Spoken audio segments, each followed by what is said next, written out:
Welcome to the Unbreakable Mind and Body podcast. I am your host, Tiana Gonzalez, a multi-passionate creative, storyteller, and entrepreneur with a fierce love for movement. This is our space for powerful stories and actionable strategies to help you build mental resilience and elevate your self-care practice. Together, we will unlock the tools that you need to create an unbreakable mind and body. Welcome back to the show. I am your host, Tiana, and this episode is all about fitness and training. I'd like to share with you the things that I would do differently if I was starting my fitness journey today. Now, I have almost 30 years of experience. I started lifting weights when I was super young. I was in high school.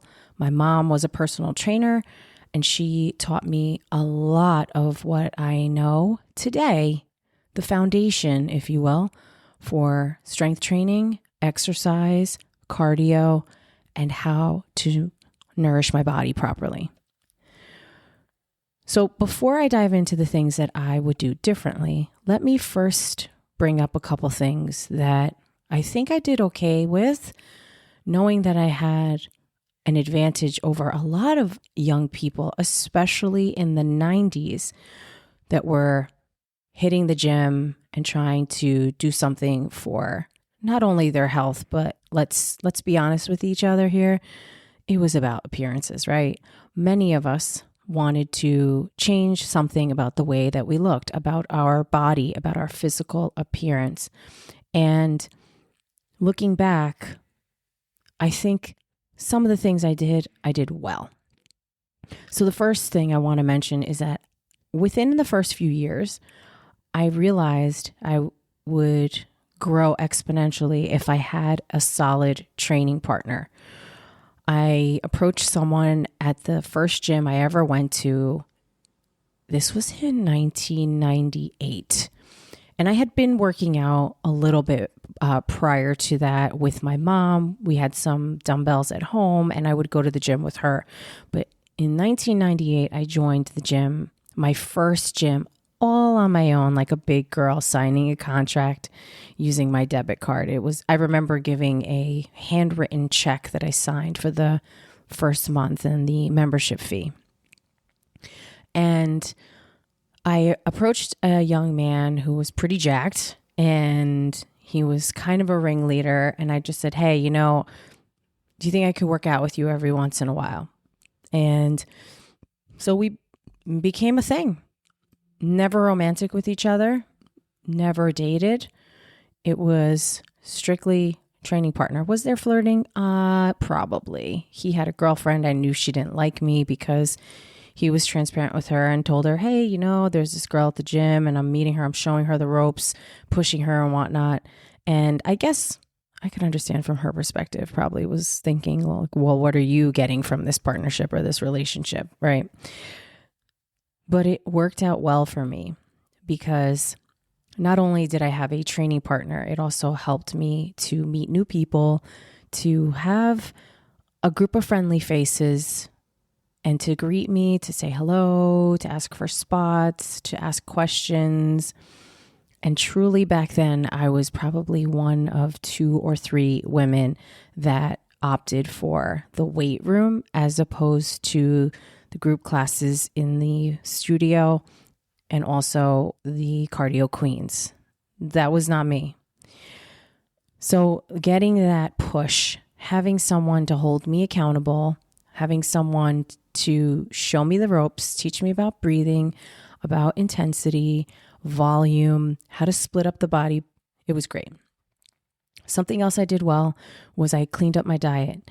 Now, this happened almost involuntarily because before my mom became a personal trainer, she was a group fitness instructor. And even before that, she was a ballerina. So nutrition was something that was commonly discussed in our house. And before it was on trend, my mom was going to markets looking for organic produce, finding these small, a lot of times it was a vegetarian type of place there was one not far from where we lived, which is super interesting. We're not far from where we lived in the Bronx, right on White Plains Road. I wish I could remember the name, and I wonder if that store is even still there. Probably not, but it was right under the number 2 train off of Pelham Parkway. And this store had fresh greens. They did juicing, and you could do the bulk purchase where you selected a bag and then went over to the cabinet and scooped out if you wanted nuts and seeds and dried fruit. It was amazing. And some grains as well. They had things like oatmeal, farro, rice. Now remember, this is in the 90s, so way before the time of Whole Foods or Trader Joe's. That stuff, Sprouts, those places were not even a thought back then. Or maybe they were, but they were very small. And so I was blessed because I was able to tap into my mom for a lot of information. And it was a lot of trial and error, but I do feel like that was advantageous for me. Even though I was working out really hard and my appetite had opened up, I was still trying to put foods that were nourishing and had high nutritional content into my body. The other thing I did well was I showed up consistently. I was the person who was going to go to the gym regardless of circumstances. Now, I did not have a car until the summer of 1999. So any trips to the gym with my mom, she was the one driving. So I kind of relied on her, but I would often push her and ask her, hey, can I come? Can I come? Can I come? Even if it meant that I would have to sit and wait for her to finish what she was doing, I would bring homework. I would bring a book. I would bring magazines. I would do whatever to make it happen. In the summer of 1998, I worked in a small town that was probably about a 15-minute drive from where I lived. And I would get a ride to work in the morning from my stepdad. And then after work, I remember my hours were 7 to 3:30. I would walk to the closest bus, and then I would take the bus to the gym, which was a little bit past where I lived. And then often I would take either get a ride from someone or call my stepdad and ask him to come pick me up if he was available. He wasn't always available. Sometimes I would have to walk home, and it was not a short walk, probably close to half an hour. But those are the things that I would do to make it happen. Also, let's not forget that I had a training partner, so he used to drop me off a lot of times. But that consistency, it helped me develop the discipline to stick with it long term. Even when I wasn't necessarily seeing the results that I wanted, it felt good to go to the gym. It felt amazing to put in the work and do something for my body. And I really enjoyed it back then, and I still enjoy it today, the feeling that I get from lifting weights. Something else that I think I got right was choosing lifting over cardio always. If I only had a half an hour, 40 minutes, maybe an hour. And let me say that when I first started, probably the first 20 years of my lifting life, an hour was a short workout for me. So if that is all the time that I had, or even less than that, I would always choose lifting weights. I would choose a compound lift, and I would stick with that. The other thing that I think I did rather well was playing the long game, knowing and understanding that a real transformation could take years. Even if day to day I wasn't seeing the progress, I wasn't seeing the changes I wanted, I knew that I was putting an investment into the bank. I was making a deposit every single time. Everything I did, from eating well to going to sleep, to going to the gym, to stretching, to taking classes. And lastly, something else I think I did well, and this is double-edged actually, because I did it well, but I wish I did it sooner, was that I experimented with different modalities. So I was a bodybuilder by definition, for probably, I'm trying to think now, about 19 years, 20 years. It wasn't until I got my pro card, I damaged my metabolism. I had to step away from competing. I really needed to remove myself from that circuit altogether because it was not good for my mental health. And I discovered powerlifting and then gave CrossFit another chance because I had tried CrossFit a handful of times and I didn't like it very much. But I loved the idea of working out in a space that wasn't wall-to-wall mirrors and forcing me to look at a body that I didn't feel great about being in at the time because I had gained a lot of weight.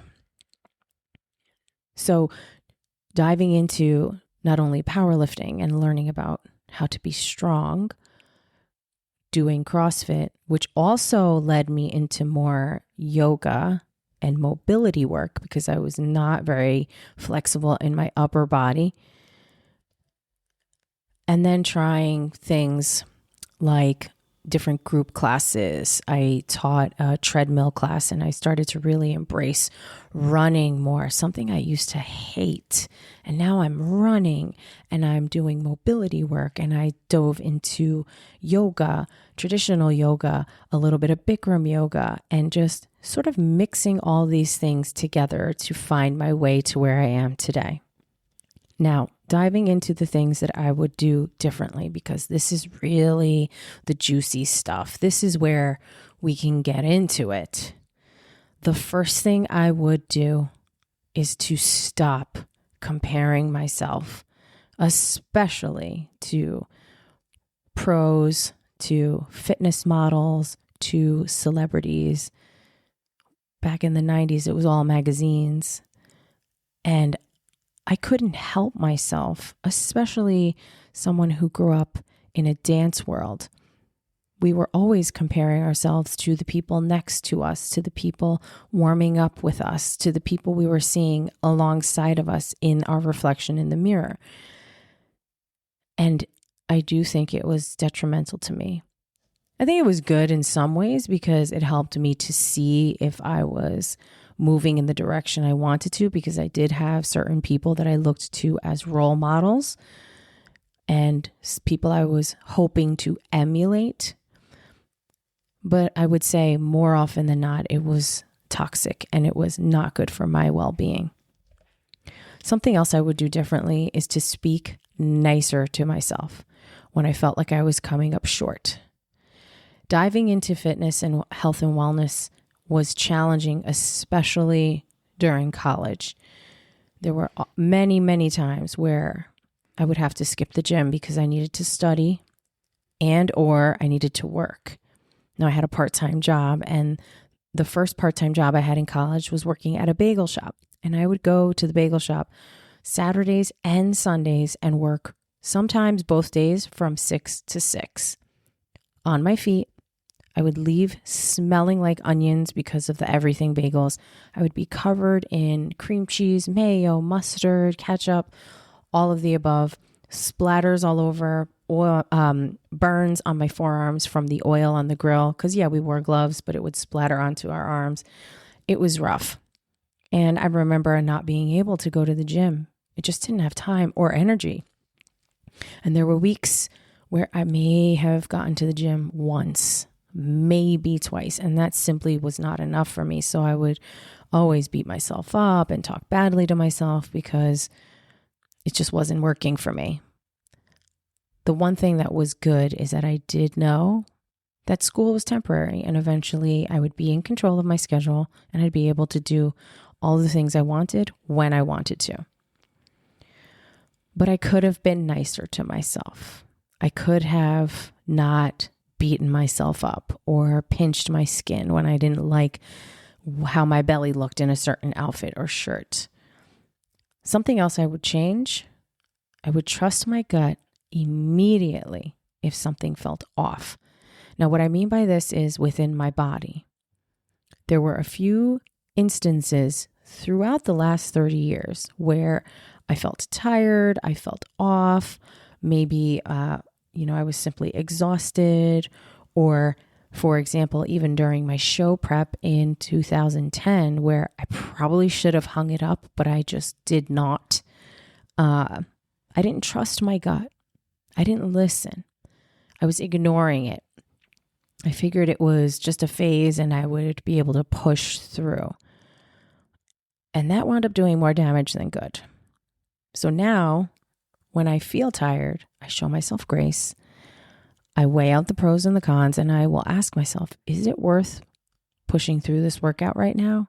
Or am I going to do more harm than good? Just last week, I had a little bit of a stomach bug and I missed one day of training. I actually missed the gym 3 days in a row, but of those 3 days, I only missed one workout.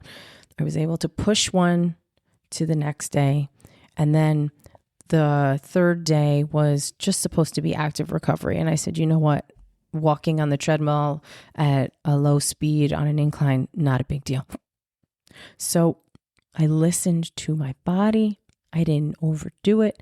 And then showed myself some grace as I eased back into it this week. Something else I would change absolutely 100% is to not be in a caloric deficit for so long. I come from the generation of Jane Fonda and the firm exercise videos and how we were brainwashed with Weight Watchers and counting calories and making everything low fat and eating less and becoming smaller. And unfortunately, there are millions of women just like me who still believe, even when they say, oh, I want to build muscle, that they need to be in a calorie deficit. And that is incorrect. You cannot draw blood from a stone. So if you're in a calorie deficit, you are telling your body to learn how to operate and function with less. Over time, your metabolism adapts. Now, back in the day, we used to call this starvation mode. And every once in a while, I still hear somebody talking about starvation mode. Starvation mode is not a thing. It does not exist. It is not real. 9 times out of 10, when people say, but I'm in a calorie deficit and I'm still gaining weight, what is happening is they are not capturing everything that they're putting into their body. If they're tracking, oftentimes they're tracking incorrectly. They're forgetting to input everything. Maybe they're not measuring. They're going by eye. They're guessing. They're ballparking everything. Because I'm going to tell you, every client that tells me, oh, I'm in a deficit and I'm gaining weight, the moment we start to track, there's a glaringly obvious opportunity where they were making a mistake. They were eating more than they thought, and or they're not moving as much or as intensely as they perceive themselves to be. So it's a combination of things. But being in a deficit for months and or years at a time is doing damage to your body. And the only way to reverse that is to eat more. And yes, you're probably going to gain a little bit of weight, but that's what will happen, because the only way to adapt your body is to start pushing your food up a little bit more and to start pushing your workouts as well, so that you're training your body to absorb more from a nutrition and calorie perspective, and then to utilize it efficiently. But it does take time, and it's 2 steps forward, 1 step back. But being in a deficit for a prolonged period of time is going to do damage to your body, and it's going to affect your performance, meaning the numbers that you're putting up there. If you're lifting weights and how quickly you move when you're doing cardio, the type of speed you could use on the treadmill, for example, all of those things. Something else I would change, and I really wish I had done this so much sooner, I waited far too long, is hire a trainer or a coach to do all of my programming for me. Now, there is a lot of value in doing it yourself. especially once you've put in a little bit of time and you know your body and you love the creative process of putting something together for yourself. But what I've often uncovered with many clients is they think that they're putting in the right amount of volume, or they think that they're hitting the body in a balanced way with a balanced approach, but they're not. They're cherry picking and only doing the things that they enjoy, or they are only pushing themselves but so far. It's easy to get stuck in this trap because being intelligent enough or being smart enough or having the foundation of knowledge to create a program for yourself is empowering. It is phenomenal and it is great. And it can also be a slippery slope. Look at the people that you look to for guidance, for mentorship, for inspiration, for motivation. They all have coaches.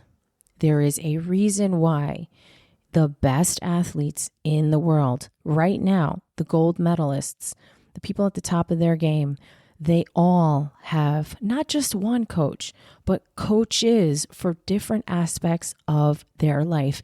Literally, it takes a village. So when you are looking at the things that you want to accomplish for yourself, you really need to say, am I being honest here? Am I pushing myself hard enough? Could I be doing something differently to get the best results? I will tell you, yes, have I had coaches throughout my workout life? I absolutely have. I've had a few when I was getting ready for bodybuilding shows, but the mistake that I made was that in the off season, I would take back control and do it myself, which is okay, but it probably could have been better.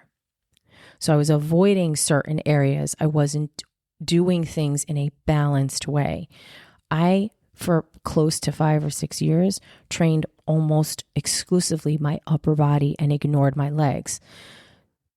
That left me years later with a very small, flat hiney. And I'm telling you, people will say it now like, no, that's impossible. There's no way. You've got big glutes. But that is because I now train them intentionally twice a week, sometimes 3 times a week. And it is the first place that will disappear if I do not stimulate those muscles on a consistent basis.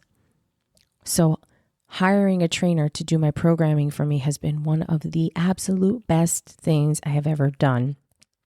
I have been working with my trainer, my current trainer, for years. We started working together probably, I would see him twice a week, sometimes 3 times a week in a group setting. We were doing weightlifting, so clean and jerk, snatch, and then all of the accessory movements and lifts that complement those 3 movements, the clean, the jerk, and the snatch. And once the lockdown came and then things slowly started to open up, I was seeing him once a week. And then I said, you know what? Like, I need you to do my whole program for me. And I will never forget verbatim telling him to his face, there is nothing that I don't like to do. I love it all. I feel like I've hit my peak. I can't seem to push past certain numbers. I'm not really sure what's going on, but there's nothing you can give me that I hate. That was the furthest thing from the truth. Once we started working together and he did all of my programming, meaning he did all of my workouts and my cardio routines. Initially, it was just the fitness component. I was still doing my nutrition. And then about 2.5 years ago, I relinquished the nutrition as well. So he does give me my macros. I eat the foods I want, but I follow the macronutrient ratio that he prescribes for me, which complements the training that we're doing, which makes perfect sense. But I will never, ever, ever forget saying, I never complain. You won't catch me complaining. Bullshit. When I tell you the first few months, I would complain and complain and complain. I would still do everything, but in the notes in the app, because this is an online relationship, in the notes in the training app that we use, I would bitch and moan and complain. Everything was so hard. There were times where I would cry. There were times where I would curse him out. And he just thought it was the funniest thing ever because I was literally acting like a child having a temper tantrum. And that is because it was really hard. There are a few things that he has listened to that I have said, like, I really hate this. I don't want to do it. Or I can't necessarily do it because where I train now, we don't have certain things. For example, the big sandbags that you could clean and jerk off the floor. We don't have those at my current gym, and I'm not upset about it. Okay? So if you have the chance, you have the means, and you have the discipline to stick with it and be honest with yourself, I would hire a trainer immediately. Now, the last thing that I'm going to mention in this episode that I would change, and I would have done it so much sooner in my life, is learn technique. Now, don't get me wrong. Of course, I had good technique. My mom, back in the day, she was a phenomenal trainer. She had a solid book of business. She had a wait list. She was in demand. And we are talking about in the 90s when primarily only the super wealthy were using one-on-one personal trainers. It was something that was very exclusive and only accessible to a certain demographic, okay, socioeconomic level there. And technique would send you way further along on your journey at an accelerated rate than anything else. Now, I knew the foundations, but at some point also, I stopped working out with my mom. And I will tell you, honestly, we used to fight a lot because her delivery was not always the nicest with me. She was great with her clients. She wasn't always as nice with me because I'm her kid. And also, I would have this like power struggle with her. Like, what do you know? You're my mom. But learning proper technique, including bracing and breathing, and realizing that, yes, there is a textbook way of doing things.